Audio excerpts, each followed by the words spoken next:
pounding for hours and hours and hours. All right, that's enough. Even I can't take it. Hi, I'm Bob Odenkirk, and today I'm going to watch some scenes from my career, and I'm happy about that. I don't actually sit around watching myself very often.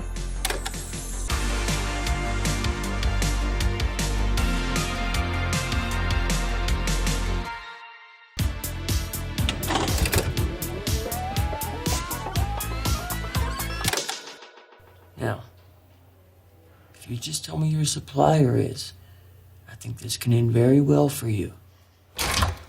What are you doing, detective? What are you doing talking to my client without me present? You sneaky Pete? Which is which? What did the Academy hire you right out of the womb? You guys get younger every... What'd you say to Babyface, huh? Didn't you say anything stupid? By anything stupid, I mean anything at all. Look at you, mouth open, vocal cords a twitter. We'll talk about it later. Right now, you out. 10 minutes ago. Go on. There are laws, detective. Have your kindergarten teacher read them to you, right? Go grab a juice box, have a nap. Go on. Wow. Saul Goodman, what a gift this part was. And I did not audition for it. And I was fully ready for them to send me home at any moment. I was completely girded to finish my day of shooting or a take and have the producers call me over and say, hey man, thanks for trying. You were great, fun to be around. You can go home now. We're gonna get a real actor. I mean, they saw something in me and gave me an opportunity that I had not earned and that I did not see in myself, really. That's a lottery win right there. And if you get one or two of those in your life, you're very lucky. Here we go. Public masturbation. What? I don't get it. What's the kick? Why don't you do it at home like the rest of us with a big flat screen TV, 50 channels of pay-per-view, in a Starbucks? That's nice. That ain't me, man. I was the guy who was selling meth, allegedly. Okay, all right, I got you. Meth. I mean, one of the things about the Saul role is I got the script. I actually started working on it as a writer. I started like crossing lines out. Like, he doesn't need this. He doesn't need to say that. All he's saying is, hey, officer, leave him alone. Get the fuck out of here. So just say that. And then I got the rewrite, and only one word had been changed. And I couldn't believe they were going to keep all this language, all these words flowing out of this guy. They want a guy who talks too much, who doesn't speak economically. So what? Why? Why doesn't he speak economically? Well, because he's trying to own the space. He's trying to diffuse the energy in the room. He's doing all kinds of things with these words. He's trying to figure out what he's going to say next, what he's got in front of him. He's doing the math of what's happening here by just blabbering and watching everyone. I guess this is the part that gave me free acting lessons. Not even free. I got paid to act. I got a scholarship. I mean, it's nuts. Gentlemen, I sense you're discussing my client. Anything you care to share with me? Sure, your commercials, they suck ass. She better act in an epileptic whorehouse. Is that like the one your mom works at? Is she still offering the 2-for-1 discount? DEA, huh? For a street bust. Now, what would two feds want with that little twerp? We did not know this was going to do so well. I mean, I thought I was going on a show that very few people had seen. I was very lucky that the first person I called, my friend Reed Harrison, a writer who I'd been doing a project with, because I wanted to ask somebody, what is this show Breaking Bad? Is it any good? And he just jumped. You know, I was on the phone and he jumped through the phone and grabbed me by the head and said, you better do that goddamn show. That's the greatest show on TV.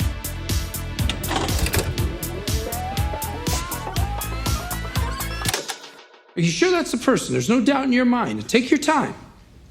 I don't need time, that's him. Now, would you be surprised to learn, Mr. Harkness, that the person you just pointed to is not the defendant? What? My client is in the back of the courtroom. Mr. Sakey, would you please stand up? Objection. Now, the person you ID'd is named Hollis Early. He's a bartender This is down so in funny. Belay. He has a very good alibi for the night in question. Your Honor, objection. Better Call Saul was an incredible, challenging, so hard. Yeah, why was it harder? I had that same question.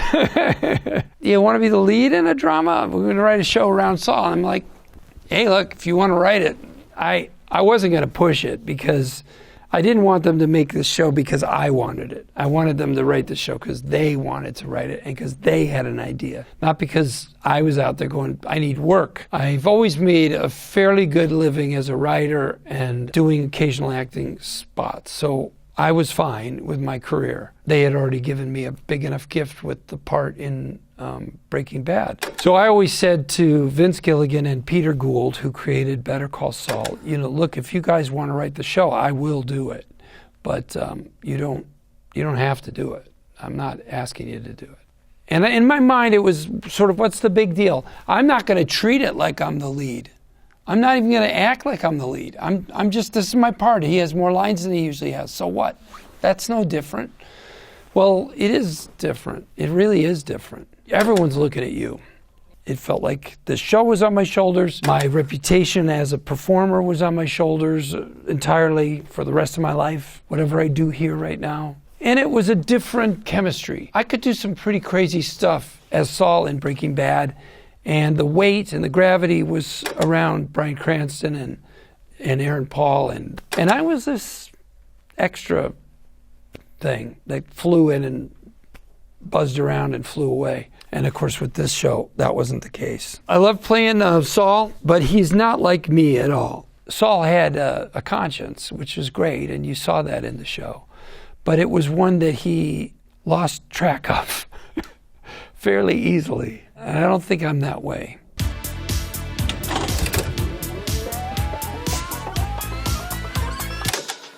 Eight days have passed since the hurricane sank our cruise ship in the waters off the Florida Keys.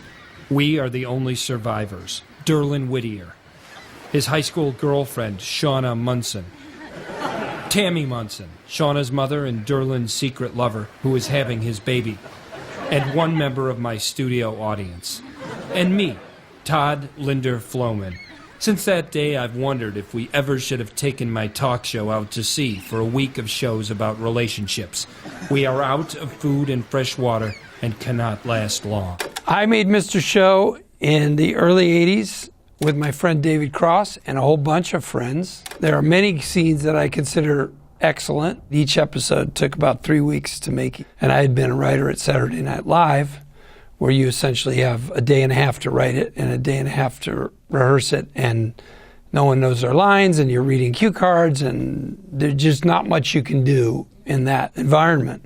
So Mr. Show was an attempt to do sketches as well as they could be done, as opposed to just barely getting them out in front of people. And I love this sketch because in our own way, we tried to be political, but because we weren't topical, because we weren't on that week, we played months after we shot the shows, we couldn't be topical in the way that Saturday Night Live is, which was kind of a gift to us in that we could do things that were more about, you could say, the social fabric or the texture of a topical issue. In this particular scene, it's how we all are ranting and raving at each other about the most inconsequential arguments. Meanwhile, we're all on a lifeboat dying.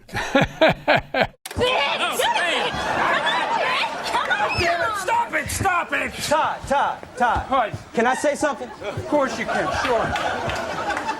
Yeah, I just want to say that she, the one with the T-shirt, Shauna. yeah, she need to respect her mama. Okay. And then the one that's her mother, Tamara. yeah, you need to respect the baby, cause life is precious. Luckily, I ran into David Cross because I needed David Cross too to do Mr. Show.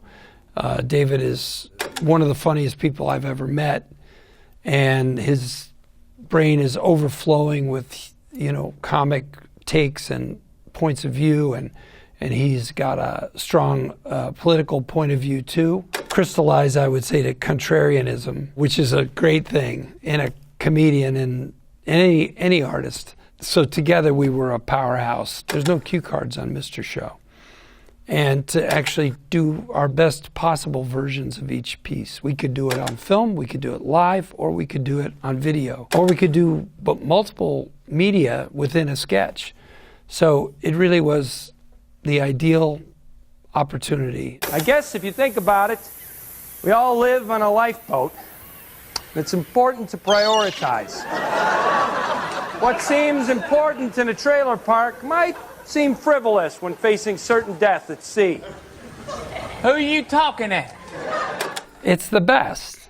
I am thrilled at the legacy of Mr. Show. Look, I got into show business to write sketches and to occasionally be in them. I didn't get in it to be an actor. I didn't get in it to be in action films or to be in dramas. It's neat that this is where I've ended up, but this is what I got into the business for. The fact that we were able to do it well, and that it has resonated certainly with comedy people, purists and stuff, that's all I ever wanted. And that's what I loved when I was young.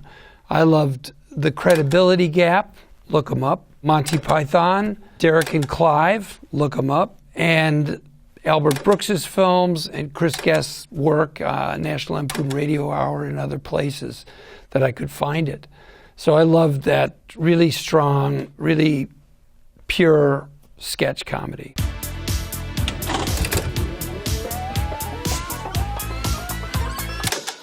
So I'm doing this scene. It's supposed to be two girls, and we keep waiting for the other girl to show up, and I'm fucking this girl for 3 hours. pounding, for hours and hours and hours. And then all of a sudden, after a couple hours, it feels like some chick's teabagging me, right? Yeah, right. You should fill her in on teabagging now. All right, that's enough.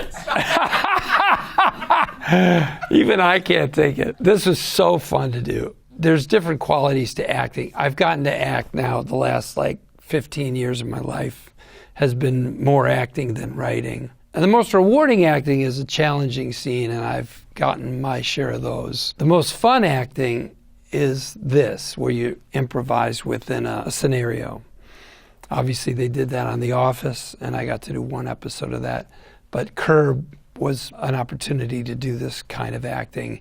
And it's just so fun, because you're surprising yourself, you're in the moment, and of course, when it's done for comedy, you get to be a little outrageous and push the boundaries of character and logic and human behavior. Larry David called me. He said, you're going to play a porn star and you have a story you tell. So come up with 2 stories. So I wrote up 2 stories that were rude and you wouldn't want to hear them at a dinner party. That part that I just told, that I just watched, where he says, I'm fucking for 3 hours and pounding. And I went to one of those sex shows in Times Square, like in 1982. The performers were so bored. They were having sex, but they weren't engaged at all in it. I guess I took from that a human being can do that, and that this guy's job was. And it's an awful story to tell at a dinner party.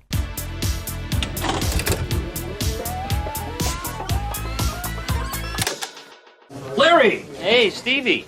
Hank just forced me to sit through that act of his. How can you stand it? What, that bad, was it? It's the worst piece of shit I've ever seen. Look at that young You should fella. really consider replacing God him damn at it, New York he's young. happens. Look, Larry Sanders was an incredible break for me, and being able to work with these pros, everybody on that set, they were the best. They're some of the best actors in America, including Rip Torn, who I got to do scenes with. And I didn't have to audition for it. I went into the audition, but Gary took me aside and just talked to me about the role. I was on the Ben Stiller show at the time. I mean, what a gift. And really the first step into doing something more grounded than sketch comedy and yet comedy still, and that's fun. But it was a huge break, really. Sure, Stevie. You take your clients to lunch, you don't buy them all frozen yogurt, though, do you? Just you, Larry. Good to know. So, Larry, are we, On? Yeah. Yeah. Boom! You're number 1! Gary Shandling was very supportive of young people breaking in and trying to make their way. And when he identified a person as trying, it's so sad to talk about him in the past tense. When he saw somebody doing something interesting on the edges of things, but earnestly trying, he was really a great supporter for people like me and many people in that world, in that place in the world, trying to make their way. Always encouraging, and he was that for me. And It just means a lot to have been included in this show and get that opportunity. And I do believe it may have been one of the reasons I got the opportunity to play Saul Goodman, because while it's true that Vince Gilligan and Peter Gould told me that the writers, watched a lot of Mr. Show, and it's one of the reasons they gave me that part. I also think the fact that I had done this, whether they watched it or not, they had seen it. And the fact that I could pull this off and be in this world, this level of reality, and make it through, maybe is one of the reasons I got the opportunity to play Saul Goodman. You see my resume, you see I did a lot of acting, but it's usually for a day or two. And I always was happy to get it. And that includes Better Call Saul, the first episodes where I was like, this is great. I get to go somewhere, someone else suffers the writing work, someone else suffers the directing, the producing. All I have to do is play this guy. It's a vacation. I can do this, and it's because I have, as I said to David Carr, the journalist once, and he asked me, how do you do that? I said, well, I know how I do it. I have poor emotional boundaries.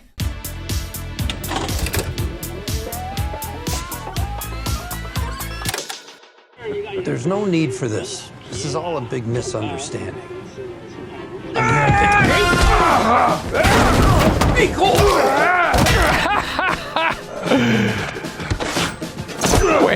I love the duck boat fight in Nobody 2.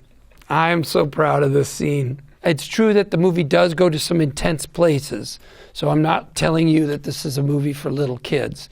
But if there's a scene that you could really enjoy with your whole family, I think this is an action scene that everyone would enjoy. Look, the duck boat, I insisted upon it. We had a big family, 7 kids, and I was the second oldest. We had a lot of unstable financial scenario. We lived in a very nice house in a very nice community, but we understood as kids that we were going to be homeless in a week or two, told many times. So it was really a precarious, weird, unsettling thread that underlie the whole childhood. And it was very disturbing and wrong, irresponsible, really, of my parents. We did go on 2 vacations in our station wagon. We went to the Illinois State Fair, and that was great. And we went to the Wisconsin Dells. And I've been to the Wisconsin Dells since, and I even took my kids there. I wanted this movie to be set in the Wisconsin Dells. The problem is the Wisconsin Dells is too nice. I really wanted it to be the place where Hutch went as a kid, and that it is a little bit smaller and more child-friendly than his older kids, who are now 13 and 18, would enjoy.